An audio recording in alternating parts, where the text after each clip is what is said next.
So guys, today we're going to talk about binge eating, and if you didn't see my first video on the first reason for binge eating, go have a look. It's about binge eating due to macronutrient restriction or high calorie restriction. But today we are going to talk about binge eating due to viewing foods as good and bad and having cheat meals or even cheat days.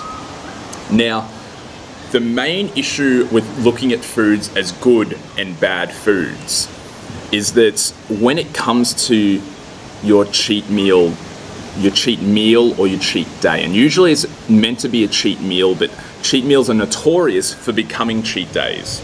And this has a lot to do with the fact that you view foods as good or bad. Now, what's so bad about this? So when you do view certain foods as bad, you tend to have them on your cheat meal, sort of cheat meal.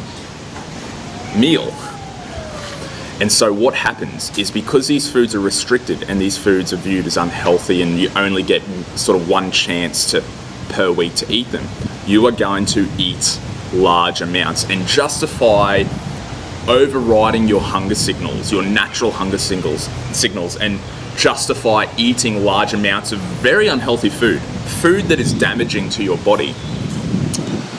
And because it's restricted during the rest of the week, you're going to eat to excess.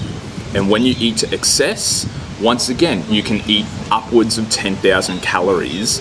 Say, for example, you get a tub of ice cream and you get a whole pizza, and then you maybe get a garlic bread or something like that. And I say this because I've been there and I've used cheat meals in the past.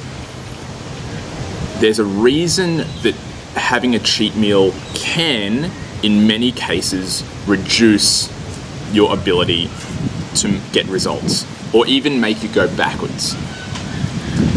When you do have this cheat meal, you can be eating about 3 to 4 days worth of calories in one single sitting.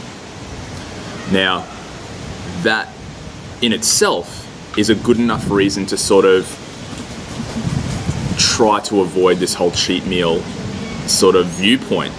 But not only that, the foods that you generally eat are some of the unhealthiest foods, some of the foods that do not give you any nutritional benefit, foods that can make your body low energy, sluggish, and actually harm you in the long run. So I would argue that in regards to cheat meals, try not to view foods as good and bad. It's probably healthier in the long run that you emphasize eating healthy foods and enjoying eating healthy foods, and focusing on eating those healthy foods with the allowance of less healthy foods after you've focused on those healthy ones and eaten those healthy ones.